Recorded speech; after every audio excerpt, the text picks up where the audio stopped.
its 100-year history, large sections of the media have acted more as campaigners for the drug war than as reporters of actual evidence and truth.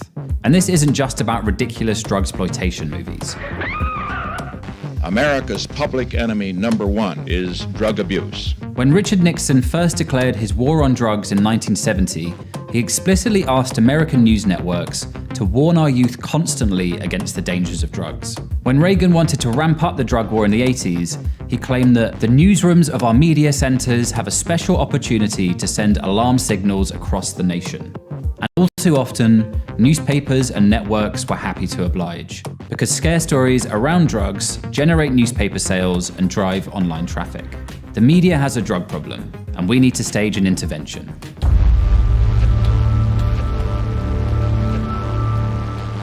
Phyllis's case is typical. Most teenagers start off with marijuana.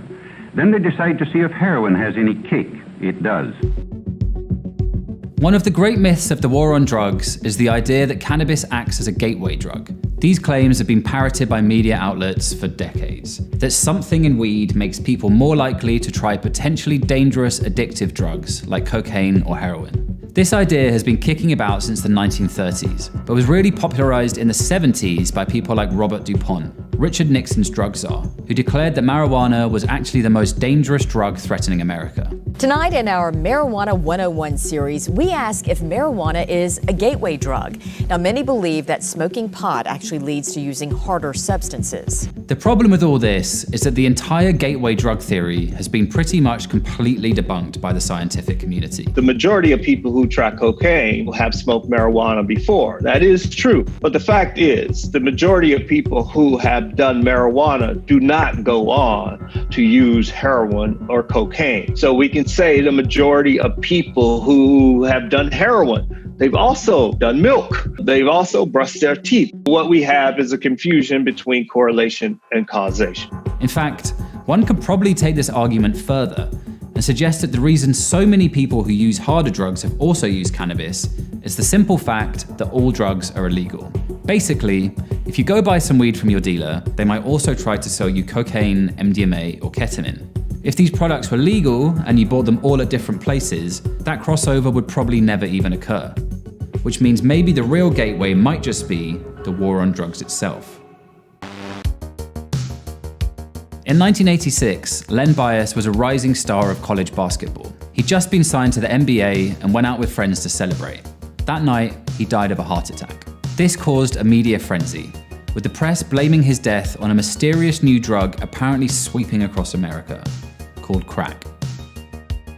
Within months, major networks were dropping shows like 48 Hours on Crack Street, Cocaine Country, and The Doping of a Nation. Crack. Vials like this one are turning up empty and discarded in the streets, in the parks, in the schoolyards around the nation. Members of the police department are raiding a so-called crack house. Please! We're gonna come back, we'll see what drugs they find. Tell the camera. Okay, good.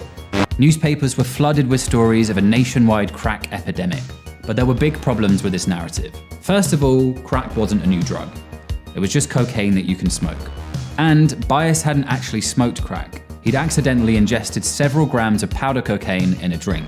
But amid the hysteria following Bias's death, journalists found they could make almost any claim they wanted about crack, and it would be believed.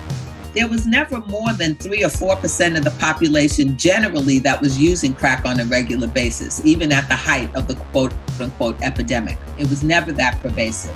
This had a serious impact. Riding the wave of panic around crack, within months, the Reagan administration had passed the Anti-Drug Abuse Act. Under these laws, possession of 5 grams of crack was treated as harshly as 500 grams of powder cocaine. Enforcement fell disproportionately on Black and Hispanic communities, and began the progression towards the out-of-control mass incarceration we see in America today. There was no statistical difference between Black people and white people when it came to crack use. It was all about media hysteria, but it justified racially biased policing. And another issue emerged. Ira Chasnoff, a young doctor in Chicago, began noticing that the babies of some women he treated who used crack cocaine were born with certain medical issues. This was immediately picked up on by the media, and the myth of the crack baby was born. The story spread like wildfire, Across the press, the spectre loomed of an entire generation mentally and physically ruined by crack, who would overwhelm the essential infrastructure of American social services. I've seen young mothers with babies in strollers buying crack in the neighborhood where I live. And of course, there was a vulnerable group to demonize here as well, women of color.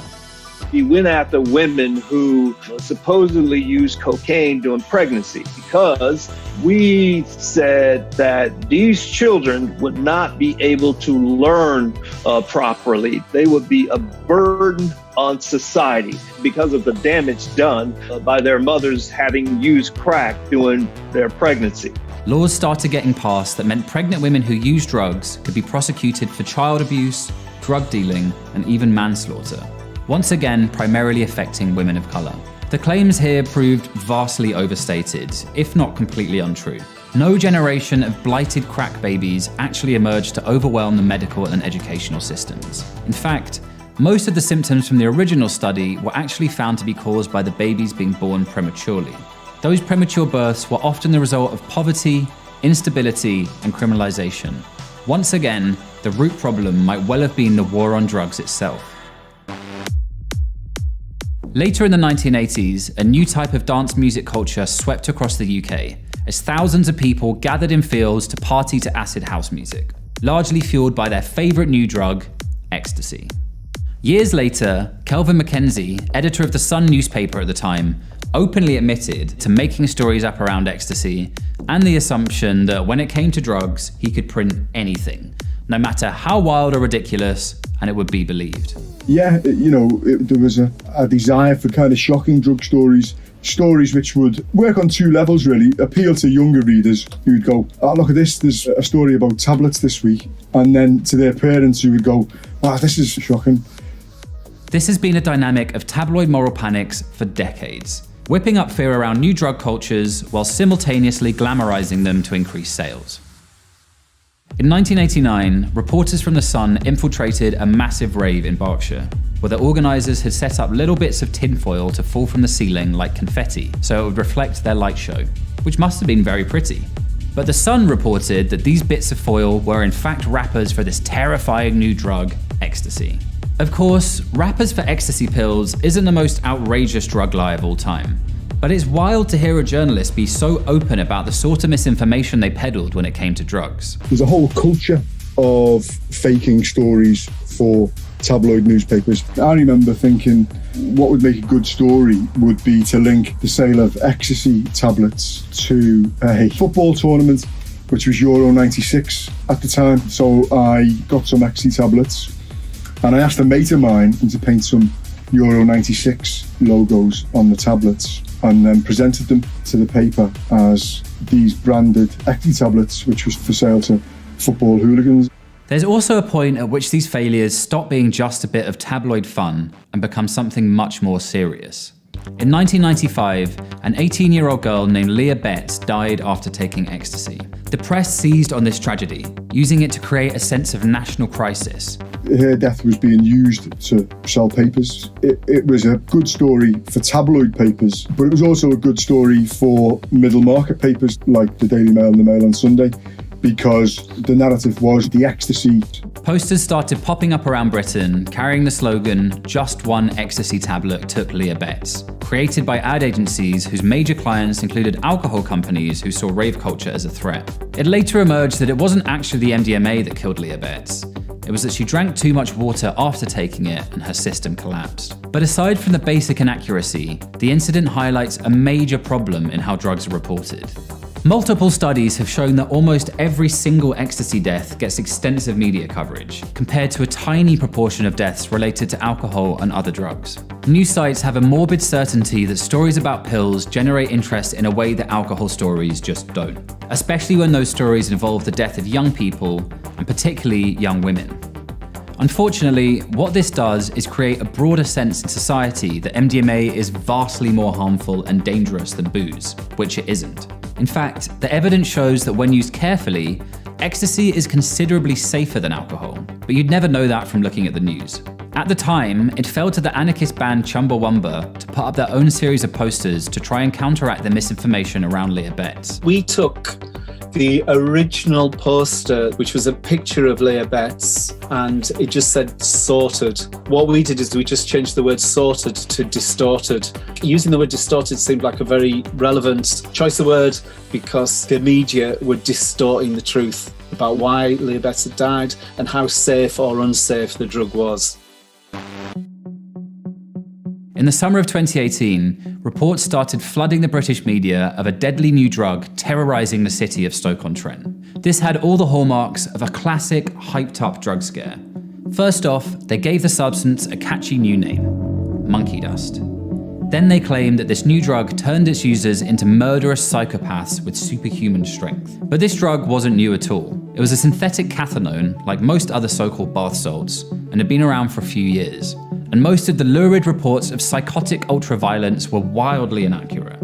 Many media outlets led with a video of a guy, apparently on monkey dust, standing on a roof, who then jumps off and struggles with police. Only that video was actually from 2014, and there's no evidence he was on monkey dust or anything else. Regardless, major media sites still ran the story. Next, papers claim that monkey dust turned users into cannibals, complete with illustrations of Hannibal Lecter. The only problem, this was actually a recycling of a long debunked story from the US, where a man named Austin Haroof was found chewing on the bodies of a couple he'd murdered. Those murders had been originally blamed on the drug flakka, but it was ultimately discovered that he just had trace amounts of cannabis and alcohol in his system, and that he suffered from severe mental health disorders.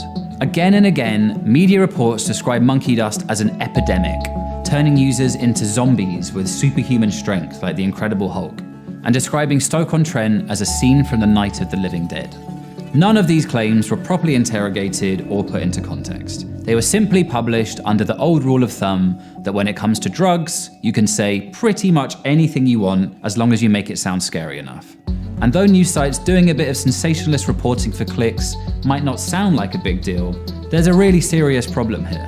If you call drug users zombies enough, that's how people will start to see them. Not as vulnerable people in need of help, but as inhuman monsters to be feared and despised. And having the media stigmatize them is simply further cruelty, and can very literally cost lives. There's mountains of evidence that stigmatizing language used in reporting like this affects not only how people treat drug users, but those users' own willingness to seek help. The war on drugs may well be coming to an end sooner rather than later, but it's time for a fundamental change, not only in how we police drug use, but in the language we use to talk about it. We'd like to congratulate drugs for winning the war on drugs.